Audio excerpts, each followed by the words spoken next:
അതിരഴാമുകിലെ നിന്നുപബോധമാത്രയിൽ ജലതാളമാർന്നൊരീ ഹൃദയം. സിനിമയ്ക്ക് വേണ്ടി ഒരു കവിത പോലെ ഒരു പാട്ട് ചെയ്യണമെന്ന് പറഞ്ഞ് എൻക്വയറി വന്നിട്ടാണ്.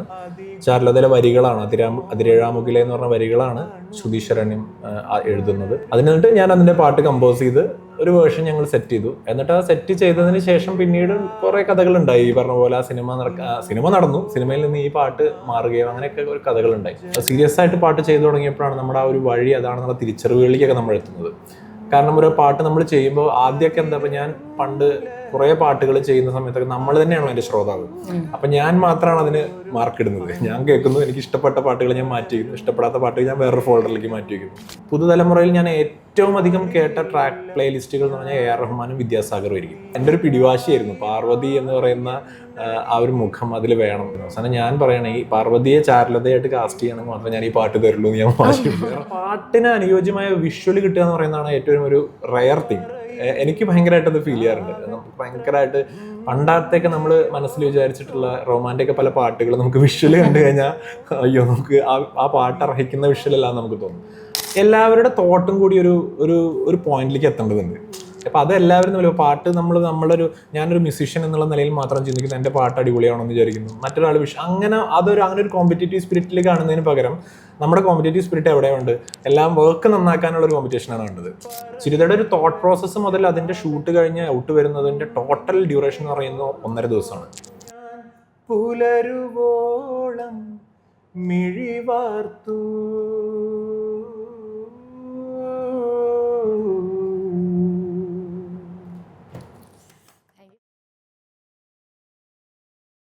സിനിമാ പ്രാന്തൽ നിന്ന് കൂടെ ഉള്ളത് സുദീപ് പാലനാടാണ്. സുദീപ് ഏട്ടാ, വെൽക്കം ടു സിനിമാ പ്രാന്തൽ. ഒരുപാട് ആഗ്രഹിച്ച് കിട്ടിയ ഒരു ഇന്റർവ്യൂ ആണ് എനിക്കിത്. സോ വളരെ സ്പെഷ്യൽ ആക്കണമെന്ന് ആഗ്രഹമുണ്ട്. എനിക്ക് ആദ്യം തന്നെ ചോദിക്കാനുള്ള, നമുക്കറിയാം ഇപ്പോഴത്തെ ഒരു കാലം എന്ന് വെച്ചാൽ കുറേ റോക്ക് മ്യൂസിക്കുകളുടെ ഒരു കാലമാണ്. പക്ഷേ സുദീപ് പാലനാട് പാട്ടുകളൊക്കെ നോക്കിക്കഴിഞ്ഞാൽ ഒരു ഡിഫറെൻറ്റ് ട്രാക്കാണ്, ഒരു ഈസ്തെറ്റിക് വേയിലുള്ള ട്രാക്കുകളാണ്. എന്തുകൊണ്ടായിരിക്കും ആ ഒരു പാത്ത് തന്നെ ഈ ഫോളോ ചെയ്യാനുള്ള കാരണം? എസ്തെറ്റിക് വേ എന്ന് പറഞ്ഞാൽ ആ ഒരു സംഭവം ഓരോ ആളുകൾക്ക് ഓരോ പെർസ്പെക്റ്റീവാണ്. എനിക്കത് എന്താണ് ഉദ്ദേശിച്ചത് എന്നുള്ളത് എനിക്കറിയില്ല. പക്ഷേ എനിക്ക് തോന്നുന്നതെന്ന് വെച്ചാൽ എൻ്റെ ഒരു സ്റ്റൈൽ ഓഫ് മ്യൂസിക് ബേസിക്കലി ഞാൻ വിശ്വസിക്കുന്നത് ഞാൻ കേട്ട എൻ്റെ കേൾവിയിൽ നിന്നായിരിക്കും. എനിക്കതിന് എല്ലാവർക്കും അങ്ങനെ ആയിരിക്കില്ല. നമ്മൾ കൂടുതൽ ഏതാണ് കേൾക്കുന്നത് അല്ലെങ്കിൽ ഏതാണ് ഫോളോ ചെയ്യുന്നത് അതായിരിക്കും നമുക്ക് കൂടുതൽ നമ്മളെ സ്വാധീനിക്കുക അല്ലെങ്കിൽ ഇൻഫ്ലുവൻസ് ചെയ്യുക. അത് തന്നെ ആയിരിക്കും ഡെഫിനറ്റ്ലി എൻ്റെ പാട്ടുകളിലും വരാൻ കാരണം. ഒന്ന് ഞാൻ വളർന്ന സാഹചര്യം, എൻ്റെ ഒരു മ്യൂസിക് ഫാമിലിയാണ്. കഥകളി സംഗീതം ആണ് എൻ്റെ അച്ഛനും എൻ്റെ സഹോദരിയൊക്കെ പിന്തുടർന്നത്. അതൊന്ന് ഞാൻ ചെറുതായിട്ടൊന്ന് മാറി മ്യൂസിക്കിൻ്റെ വേറൊരു വഴിയിലേക്ക് വന്നു എന്നുള്ളൂ. പക്ഷെ എന്നാൽ പോലും നമ്മുടെ സിരകളിൽ ഓടുന്നത് എന്നൊക്കെ പറയില്ല, അത് കഥകളി സംഗീതവും ശാസ്ത്രീയ സംഗീതം, സോപാന സംഗീതം അതൊക്കെയാണ് കൂടുതൽ പഠിച്ചിട്ടുള്ളതും കുട്ടിക്കാലത്തൊക്കെ നമ്മൾ കൂടുതൽ ഫോളോ ചെയ്തിട്ടുള്ളതും. അപ്പോൾ പിന്നെ നമ്മൾ പുതിയ വഴികൾ തേടുന്നത് പല രീതിയിലായിരിക്കും. കൂടുതൽ പല മേഖലകൾ കേൾക്കുന്നു, പല ആർട്ടിസ്റ്റുകളുടെ കേൾക്കുന്നു. അതൊക്കെ ഉണ്ടെങ്കിൽ നമ്മുടെ ഉള്ളിൽ ആ റൂട്ടിൽ നിന്ന് നമുക്ക് ഉണ്ടായിട്ടുള്ളൊരു സാധനമുള്ള അതുണ്ടാവും. അപ്പോൾ അത് എപ്പോഴും കമ്പോസ് ചെയ്യുന്ന സമയത്ത് അതിൻ്റെ ഒരു അംശം എല്ലാ പാട്ടുകളിലും വരും. പിന്നെ പാട്ട് ചെയ്ത് തുടങ്ങിയപ്പോഴാണ്, സീരിയസ് ആയിട്ട് പാട്ട് ചെയ്ത് തുടങ്ങിയപ്പോഴാണ് നമ്മുടെ ആ ഒരു വഴി അതാണെന്നുള്ള തിരിച്ചറിവുകളിലേക്കൊക്കെ നമ്മൾ എത്തുന്നത്. കാരണം ഒരു പാട്ട് നമ്മൾ ചെയ്യുമ്പോൾ ആദ്യമൊക്കെ എന്താ, ഇപ്പം ഞാൻ പണ്ട് കുറെ പാട്ടുകൾ ചെയ്യുന്ന സമയത്തൊക്കെ നമ്മൾ തന്നെയാണല്ലോ അതിന്റെ ശ്രോതാവ്. അപ്പൊ ഞാൻ മാത്രമാണ് അതിന് മാർക്ക് ഇടുന്നത്. ഞാൻ കേൾക്കുന്നു, എനിക്ക് ഇഷ്ടപ്പെട്ട പാട്ടുകൾ ഞാൻ മാറ്റി വയ്ക്കുന്നു, ഇഷ്ടപ്പെടാത്ത പാട്ടുകൾ ഞാൻ വേറൊരു ഫോൾഡറിലേക്ക് മാറ്റി വയ്ക്കുന്നു. അങ്ങനെ നമ്മുടെ സ്വയം ജഡ്ജ്മെന്റും സ്വയം തീരുമാനങ്ങളുമാണ്. പിന്നീട് ഇത് മാർക്കറ്റിലേക്ക് ഇറങ്ങുമ്പോഴാണ് അല്ലെങ്കിൽ ആസ്വാദകരിലേക്ക് എത്തുമ്പോഴാണ് പുറത്തുനിന്നുള്ള ഒരാളുടെ ആ പാട്ടിനെ പറ്റിയുള്ള ഒരു കാഴ്ചപ്പാടും ഇതിങ്ങനെ കൊള്ളാം. അപ്പോൾ അങ്ങനെ ഒരു കൂട്ടം, എൻ്റെ പാട്ടുകൾ കേൾക്കുന്നൊരു ചെറിയ കൂട്ടം ഫോം ചെയ്യുകയും അവർ പിന്നീട് നമ്മളൊരു പാട്ട് ഇറക്കുമ്പോൾ അവർ എക്സ്പെക്ട് ചെയ്യും സുദീപിൻ്റെ നിന്ന് വരുന്ന പാട്ട് ഇങ്ങനത്തെ പാട്ടോ. അങ്ങനെ നമുക്ക് ഇപ്പം എല്ലാം എളുപ്പമുണ്ടല്ലോ, നമ്മൾ അവരുടെ ആസ്വാദകരുടെ അഭിപ്രായം പെട്ടെന്ന് തന്നെ നമുക്ക് ഫോണിൽ വായിക്കാൻ പറ്റും. അപ്പോൾ വായിക്കുമ്പോൾ തന്നെ അവർ എക്സ്പെക്ട് ചെയ്യും, ഇനി മറ്റേപോലെ പാട്ട് വരുമോ, ഇങ്ങനത്തെ പാട്ട് വരുമോ. അപ്പം ചില രീതിയിൽ അത് ആലോചിക്കുമ്പോൾ നമുക്കൊരു പ്രഷറാണ്, നമുക്ക് അങ്ങനത്തെ പാട്ടുകൾ തന്നെ കൊടുക്കും. പക്ഷെ എനിക്ക് ഈ പറഞ്ഞ പോലെ പല ജോണറുകളും, ഇപ്പോൾ നിങ്ങൾ പറഞ്ഞ റോക്കാണെങ്കിലും അത്തരം കാര്യങ്ങളിലൊക്കെ പരീക്ഷണങ്ങൾ നടത്താൻ ആഗ്രഹമുള്ള ആളാണ് ഞാൻ. പക്ഷെ എന്തുകൊണ്ടോ ഇങ്ങനത്തെ ഒരു കംഫർട്ട് സോണിൽ ഇങ്ങനെ പോകാനും എനിക്കിഷ്ടമാണ്. അപ്പം അതായിരിക്കും ചിലപ്പോൾ. പക്ഷെ അത് ബോധപൂർവമായി ചെയ്യുന്നൊന്നുമല്ല. ഞാൻ വിശ്വസിക്കുന്നത് ഈ പറഞ്ഞ ഞാൻ കേട്ട പാട്ടുകൾ, എന്നെ സ്വാധീനിച്ച പാട്ടുകളും എൻ്റെ ഉള്ളിലുള്ള സംഗീതമൊക്കെ ഇത്തരം കോണ്ടന്റ് ക്രിയേറ്റ് ചെയ്യാനായിരിക്കും എന്നെ പ്രേരിപ്പിക്കുന്നത്. ഈ ട്രാക്കുകൾക്കൊക്കെ റെഫറൻസുകൾ എടുക്കാറുണ്ടോ? പൊതുവേ റെഫറൻസ് എടുത്ത് ചെയ്യാൻ ഇഷ്ടമില്ലാത്ത ആളാണ് ഞാൻ. പക്ഷെ തീർച്ചയായിട്ടും ഞാൻ പറയാം, നമ്മുടെ ഉള്ളിൽ ഒരു പാട്ട് എപ്പോഴും കിടക്കുന്നുണ്ടായിരിക്കും. ഇപ്പോൾ ഞാൻ ഏറ്റവും ഇപ്പോൾ കർണാട്ടിക് മ്യൂസിക്കും അങ്ങനത്തെ ഒരു മ്യൂസിക്കും ഒഴിച്ചും ഞാൻ കുട്ടിക്കാലത്ത് കേട്ട് ശീലിച്ച പാട്ടുകൾ മാറ്റി വെച്ച് കഴിഞ്ഞാൽ ഞാൻ പുതുതലമുറയിൽ ഞാൻ ഏറ്റവും അധികം കേട്ട ട്രാക്ക് പ്ലേലിസ്റ്റുകൾ എന്ന് പറഞ്ഞാൽ AR റഹ്മാനും വിദ്യാസാഗറും ആയിരിക്കും. എല്ലാം കേൾക്കാറുണ്ട് കേട്ടോ. ഈ പറഞ്ഞ മാതിരി MS വിശ്വനാഥൻ മുതൽ അങ്ങ് തുടങ്ങിക്കഴിഞ്ഞാൽ ഇളയരാജ, ദേവരാജ മാഷ്, ബാബുക്ക എല്ലാം കേൾക്കാറുണ്ട്, എല്ലാം കേൾക്കാറുണ്ട്. പക്ഷേ ഏറ്റവും അധികം നമ്മുടെ ഒരു ഇപ്പോൾ സ്പോട്ടിഫൈ അങ്ങ് ഓണാക്കി കഴിഞ്ഞാൽ ആദ്യം വരിക AR റഹ്മാനും വിദ്യാസാഗറും ആയിരിക്കും. കാരണം അത് എത്രയോ കാലങ്ങളായിട്ട് ലൂപ്പിൽ കേൾക്കുന്ന പാട്ടുകളാണ്.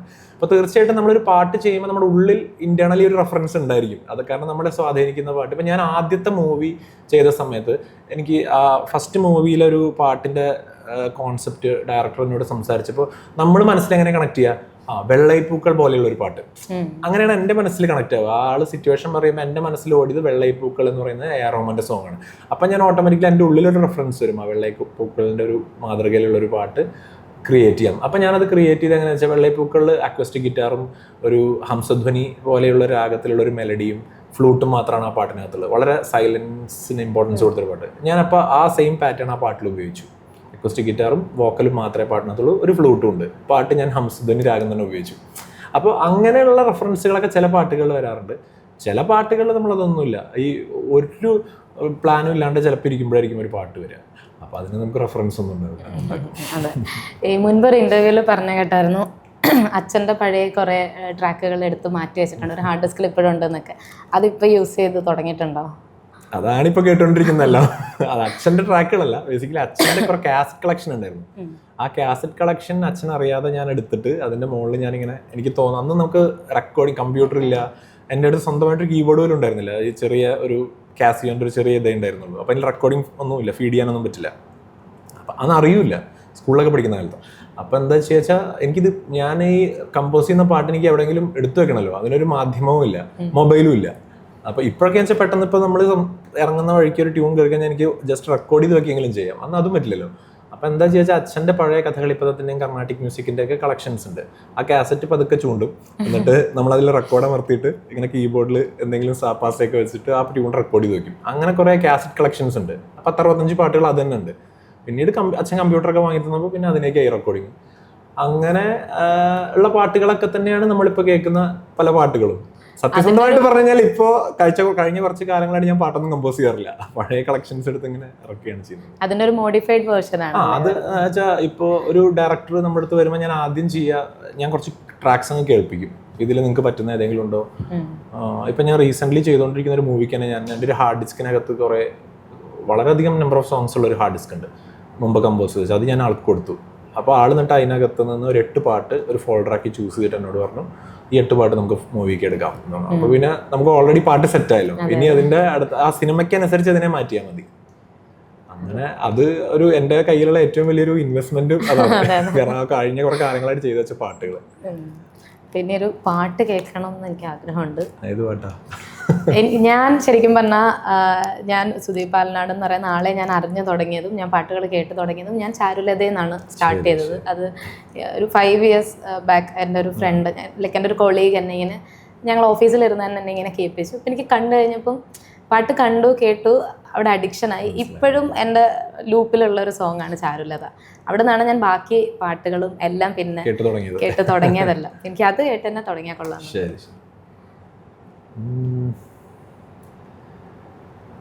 അതിരഴാമുകിലെ നിന്നുപബോധമാത്രയിൽ ജലതാളമാർന്നുരീ ഹൃദയം, അതിലെഴും ലഹരികൾ അതിഗൂഢമോരോരോ അണുവിലും പടരുന്ന വേഗം, അതിരഴാമുകിലെ നിന്നുപബോധമാത്രയിൽ ജലതാളമാർന്നൊരി ഹൃദയം, അതിലെഴും ലഹരികൾ അതിഗൂഢമോരോരോ അണുവിലും പടരുന്ന വേഗം, അറിയില്ല ഞാനെത്ര നീയായി മാറി എന്നരികെ ഏകാകിയ ഗ്രീഷ്മം. പറയില്ല രാവെത്ര നിന്നെയോർത്തോർത്തു ഞാൻ പുലരുവോളം മിഴിവാർത്തു.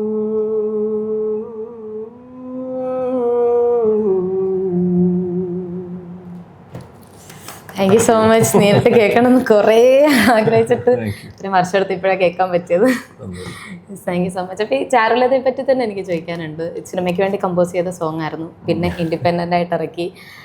ഇപ്പോഴും എനിക്ക് തോന്നുന്നു പലരും പറയാറുണ്ടായിരിക്കും ഇപ്പോഴും ലൂപ്പിലുള്ളൊരു സോങ് ആണെന്നൊക്കെ. അപ്പോൾ അതിൻ്റെ ആ ഒരു കമ്പോസിങ് സ്റ്റാർട്ട് ചെയ്തതും പാട്ട് ഇറക്കിയതും ആ ഒരു പ്രോസസ്സ് എങ്ങനെയായിരുന്നു? പറഞ്ഞ പോലെ തന്നെ പാട്ട് ഒരു സിനിമയ്ക്ക് വേണ്ടി ഒരു കവിത പോലെ ഒരു പാട്ട് ചെയ്യണമെന്ന് പറഞ്ഞ് എൻക്വയറി വന്നിട്ടാണ്. ചാരുലതയിലെ വരികളാണ് അതിരേഴാമുകിലെ എന്ന് പറഞ്ഞ വരികളാണ് ശ്രുതി ശരണ്യം എഴുതുന്നത്. അതിനിട്ട് ഞാൻ അതിൻ്റെ പാട്ട് കമ്പോസ് ചെയ്ത് ഒരു വേർഷൻ ഞങ്ങൾ സെറ്റ് ചെയ്തു. എന്നിട്ട് ആ സെറ്റ് ചെയ്തതിന് ശേഷം പിന്നീട് കുറേ കഥകളുണ്ടായി. ഈ പറഞ്ഞ പോലെ ആ സിനിമ നടന്നു, സിനിമയിൽ നിന്ന് ഈ പാട്ട് മാറുകയോ അങ്ങനെയൊക്കെ ഒരു കഥകളുണ്ടായി. പിന്നീട് നമുക്ക് തോന്നുകയാണ് ഇത് ഇൻഡിപെൻഡൻ്റ് ആയിട്ട് ഇറക്കാം. ഒരു ആക്ച്വലി ഈ പാട്ട് ഒഴിവാക്കിയതിന് പകരം എന്നൊക്കെ വിവരങ്ങൾ അറിയുന്നത് വേറെ ആർട്ടിസ്റ്റ് വഴിയാണ്. അപ്പം ഞങ്ങൾ ആ ആർട്ടിസ്റ്റായിട്ട് തന്നെ സംസാരിച്ചിട്ട് ഞങ്ങൾ ഈ ഒരു പ്രൊജക്റ്റ് പ്ലാൻ ചെയ്യുകയും പിന്നീട് അത് വളരെ കുറച്ച് വലിയ പ്രോസസ്സായിരുന്നു. ഇതിനെങ്ങനെ ഏത് തീമിലേക്ക് മാറ്റണം. ആദ്യം ഞങ്ങൾ ഒരു കാളിദാസൻ്റെ ഒരു കുറച്ചൊരു എപ്പിക് സാധനം പിടിക്കാന്നൊക്കെയുള്ള പ്ലാനിലാണ് ആദ്യം പോയത്. പിന്നീടാണ് നമ്മൾ അറിഞ്ഞത് ആ വർഷം മറ്റേ സത്യജിത്രയുടെ ചാരുലതയുടെ ഒരു 75ാം വാർഷികം, അങ്ങനെ ഇതൊരു പ്രത്യേക വർഷമാണെന്ന് അറിയുക. എന്നാൽ നമുക്ക് അതിനൊരു ട്രിബ്യൂട്ടായിട്ട് നമ്മൾ അങ്ങനെ ഒരു പ്രൊജക്റ്റ് ചെയ്താലോ. അങ്ങനെ ഞങ്ങളുടെ എല്ലാ പ്രൊജക്റ്റുകളും അങ്ങനെയാണ്. ഈ പറഞ്ഞ പോലെ ശ്രുതി ശരണ്യം ഞങ്ങൾ രണ്ടുപേരും കൂടി ഞങ്ങൾ ഒന്നിച്ച് കുറേ കാലമായിട്ട് ഒന്നിച്ച് വർക്ക് ചെയ്യുന്നത്. അപ്പോൾ ഞങ്ങൾ ഒന്നിച്ച് ഇങ്ങനെ യാത്രകളിൽ അടുത്ത പ്രൊജക്റ്റിനെ കുറിച്ച് അങ്ങനെ സംസാരിച്ച് അങ്ങനെ ഈ ഒരു തീരുമാനത്തിലെത്തുകയാണ്. ചാരുലത എന്ന് പറയുന്ന നമുക്കൊരു ആ സിനിമയുടെ ഒരു ഇൻസ്പിറേഷനിൽ അതുമായി കണക്ട് ചെയ്ത് തന്നാൽ വേറൊരു കഥ അങ്ങനെ ചെയ്യാം എന്ന് പ്ലാൻ ചെയ്തതാണ്. പിന്നീട് അതിലേക്ക് പാർവതി എന്ന് പറയുന്ന നമ്മുടെ ചാരുലതയുടെ മുഖം കടന്നു വരുന്നു. അതിലും ഈ പറഞ്ഞ ഒരുപാട് ഓപ്ഷൻസ് നമ്മൾ നോക്കി. പിന്നീട് സത്യം പറഞ്ഞു കഴിഞ്ഞാൽ എൻ്റെ ഒരു പിടിവാശിയായിരുന്നു പാർവതി എന്ന് പറയുന്ന ആ ഒരു മുഖം അതിൽ വേണം. ആദ്യം പാർവതി ആ സമയത്ത് ഇവിടെ ഉണ്ടായിരുന്നില്ല, US-ലൊറ്റായിരുന്നു. അവരൊരു ഡാൻസറാണ്, വളരെ ഫേമസ് ആയിട്ടുള്ള ഒരു ഡാൻസറാണ് പാർവതി. അപ്പോൾ US-ലൊരു പെർഫോമൻസിന് പോയ സമയത്തായിരുന്നു. അവസാനം ഞാൻ പറയണേ ഈ പാർവതിയെ ചാരുലതയായിട്ട് കാസ്റ്റ് ചെയ്യണമെങ്കിൽ മാത്രമേ ഞാൻ ഈ പാട്ട് തരുള്ളൂ എന്ന് ഞാൻ വാശിപ്പെട്ടു. കാരണം നമ്മൾ ഒരുപാട് മുഖം, പക്ഷെ നമ്മുടെ മനസ്സിൽ ഒരു വിഷ്വൽ വരില്ല. അത് ഫസ്റ്റ് തന്നെ നമുക്ക് പാർവതി സെറ്റായിരുന്നു. പിന്നെ അത് വേണ്ടാന്ന് നോക്കുമ്പോൾ നമുക്ക് അങ്ങനെ ആക്സെപ്റ്റ് ചെയ്യാൻ പറ്റുന്നില്ല. അങ്ങനെ ഒരു വാശിപ്പുറത്ത് സംസാരിച്ചു. അവസാനം പാർവതി ഈ ഒരു ഷൂട്ടിന് വേണ്ടിയിട്ട് US-ന്ന് വന്ന് പോവാണ് ഉണ്ടായത്. അപ്പം അങ്ങനെ ബിജിയേട്ടൻ ഇന്നായി, ഹരിയേട്ടൻ ഇന്നായി. അങ്ങനെ നമ്മുടെ പരിചിതമായ ഒരു മേഖലയിൽ നിന്ന് പലരെയും കിട്ടുകയും അങ്ങനെ ആ പ്രൊജക്റ്റ് വളരെ. പിന്നെ ക്യാമറ ചെയ്ത മനേഷിന് ആ വർഷത്തെ സ്റ്റേറ്റ് അവാർഡ് കിട്ടിയ ക്യാമറമാനാണ്. അപ്പോൾ മനീഷിൻ്റെയൊക്കെ ഫ്രെയിംസ് ഒക്കെ അതിന് ഭയങ്കരമായിട്ട് കോൺട്രിബ്യൂട്ട് ചെയ്യുന്നുണ്ട്. എനിക്ക് എപ്പോഴും തോന്നുന്നു ശ്രുതി ശരണ്യത്തിൻ്റെ എഴുത്തും അതുപോലെ തന്നെ അവരുടെ ഒരു വിഷ്വൽ മാജിക് ഉണ്ട്. അപ്പോൾ എനിക്ക് എപ്പോഴും തോന്നാറുള്ള ഒരു കാര്യമാണ്, നമ്മൾ എത്ര പാട്ടുണ്ടാക്കി കഴിഞ്ഞാലും ശരി, ആ പാട്ട് കേൾക്കാനൊക്കെ വളരെ നമുക്ക് നല്ല പാട്ടുകളും ചീത്ത പാട്ടുകളും അങ്ങനെയൊക്കെ തരംതിരിക്കാം ഓരോരുത്തരുടെ ടേസ്റ്റിനനുസരിച്ച്. പക്ഷെ ആ പാട്ടിന് അനുയോജ്യമായ വിഷ്വൽ കിട്ടുക എന്ന് പറയുന്നതാണ് ഏറ്റവും ഒരു റയർ തിങ്. എനിക്ക് ഭയങ്കരമായിട്ട് അത് ഫീൽ ചെയ്യാറുണ്ട്. നമുക്ക് ഭയങ്കരമായിട്ട് പണ്ടത്തേക്ക് നമ്മൾ മനസ്സിൽ വിചാരിച്ചിട്ടുള്ള റൊമാൻറ്റിക് പല പാട്ടുകൾ നമുക്ക് വിഷ്വൽ കണ്ടു കഴിഞ്ഞാൽ അയ്യോ നമുക്ക് ആ പാട്ട് അർഹിക്കുന്ന വിഷ്വലല്ല നമുക്ക് തോന്നും. എനിക്ക് കിട്ടിയ ഒരു ബ്ലെസ്സിങ് അതായിരുന്നു. എൻ്റെ ആദ്യത്തെ 1, 2, 3 പ്രൊജക്റ്റുകളിലൊക്കെ എൻ്റെ പാട്ട് ഞാൻ സ്വപ്നം കണ്ടൊരു വിഷ്വൽ അല്ലെങ്കിൽ അതിനുപരി ഒരു പടി മേലെ വിഷ്വൽ എനിക്ക് കിട്ടി അവരുടെ ശ്രുതി ശരണ്യം അവരുടെ ടീമിൽ നിന്ന്. അപ്പോൾ അത് ആ പാട്ടിനെ നല്ല രീതിയിൽ നിങ്ങളിപ്പോൾ ആസ്വദിക്കുന്നുണ്ടെങ്കിൽ അതും കൂടി ഒരു വലിയ കാരണമാണ്, ആ വിഷ്വൽ കൂടി ഞാൻ വിചാരിക്കാറുണ്ട്. ഞാനതുപോലെ ശ്രദ്ധിച്ചൊരു കാര്യമാണ്, എനിക്ക് മാത്രം തോന്നിയതാണോ എന്ന് എനിക്കറിയില്ല. ഈ പാട്ടുകളല്ല, ഇപ്പോൾ ചാരുലത ആയിക്കോട്ടെ, ചിരുത, ഇപ്പോൾ ബാലയിലെ ഈ സ്ത്രീ കഥാപാത്രങ്ങളെല്ലാം എടുത്തു കഴിഞ്ഞാൽ എനിക്ക് തോന്നിയിട്ടുള്ളത് ഇതിലെല്ലാം വരുന്ന ഫീമെയിൽ ക്യാരക്ടേഴ്സിന് ഭയങ്കര ഭംഗി തോന്നാറുണ്ട്. ചിലത് കാണുമ്പോൾ തോന്നും, ഇപ്പോൾ ചിരുതയിലൊക്കെ കണ്ടിട്ട് ഇത്രയും ഭംഗിയുള്ള രക്ഷയെ കണ്ടിട്ടുണ്ടോ എന്നൊക്കെ ഞാൻ വിചാരിച്ചിട്ടുണ്ട്. അപ്പോൾ ആ സ്ത്രീ കഥാപാത്രങ്ങളെ ഇത്ര ഭംഗിയായിട്ട് പോർട്രേ ചെയ്യുന്നതും അത് പാട്ടിൻ്റെ ഭംഗി കൊണ്ടും വിഷ്വലിൻ്റെ ഭംഗി കൊണ്ടും എല്ലാം ബ്ലെൻഡായിട്ട് വരുന്നതാണ്. അത് ഈ ഒരു ടീം വർക്ക് തന്നെയാണ്. ഒബ്വിയസ്ലി. കാരണം എന്താണെന്ന് വെച്ച് കഴിഞ്ഞാൽ ഈ എല്ലാവരുടെ തോട്ടും കൂടി ഒരു പോയിന്റിലേക്ക് എത്തേണ്ടതുണ്ട്. അപ്പോൾ അത് എല്ലാവരും തമ്മിൽ പാട്ട് നമ്മളൊരു ഞാനൊരു മ്യൂസീഷ്യൻ എന്നുള്ള നിലയിൽ മാത്രം ചിന്തിക്കുന്നു, എൻ്റെ പാട്ട് അടിപൊളിയാണെന്ന് വിചാരിക്കുന്നു, മറ്റൊരാൾ അങ്ങനെ ഒരു കോമ്പറ്റേറ്റീവ് സ്പിരിറ്റിൽ കാണുന്നതിന് പകരം നമ്മുടെ കോമ്പറ്റേറ്റീവ് സ്പിരിറ്റ് എവിടെയുണ്ട്, എല്ലാം വർക്ക് നന്നാക്കാനുള്ള ഒരു കോമ്പറ്റീഷനാണ് വേണ്ടത്. അപ്പോൾ ഞങ്ങളെല്ലാവരും ചിന്തിക്കുന്നത്, ഞങ്ങളെല്ലാവരും ഒന്നിച്ചാണ് ഇരിക്കുന്നത്. അപ്പോൾ ചിരുത എന്നൊക്കെ പറഞ്ഞു കഴിഞ്ഞാൽ ചിരുതയുടെ ഒരു തോട്ട് പ്രോസസ്സ് മുതൽ അതിൻ്റെ ഷൂട്ട് കഴിഞ്ഞ് ഔട്ട് വരുന്നതിൻ്റെ ടോട്ടൽ ഡ്യൂറേഷൻ എന്ന് പറയുന്നത് 1.5 ദിവസമാണ്. അത് കോവിഡ് കഴിഞ്ഞ് ഞങ്ങളിങ്ങനെ ലോക്ക്ഡൗണിൽ ഭ്രാന്ത് പിടിച്ചിരിക്കുമ്പോഴാണ് എന്തെങ്കിലും ഒരു വർക്ക് ചെയ്യണ്ടേ എന്ന് വിചാരിച്ചിരിക്കുമ്പോഴാണ് ഇന്ന് ഞങ്ങൾ ഉച്ചയ്ക്ക് പ്ലാൻ ചെയ്യുന്നു. നേരെ ഞാനും അതിൻ്റെ എഡിറ്ററും അതിൻ്റെ ക്യാമറമാനും ഞങ്ങളെല്ലാവരും കൂടി ശ്രുതി ചേച്ചിയുടെ വീട്ടിൽ പോകുന്നു. ശ്രുതി ചേച്ചി നമുക്കൊരു വർക്ക് ചെയ്താലോ എന്ന് പറയുന്നു. എന്നിട്ട് ഞങ്ങൾ താഴത്തെ ഫ്ലോറിൽ ഇരുന്നിട്ട് പാട്ട് ഉണ്ടാക്കുന്നു, മുകളിലത്തെ ഫ്ലോറിൽ നിന്ന് ശ്രുതി ചേച്ചി ലിറിക്സ് എഴുതുന്നു.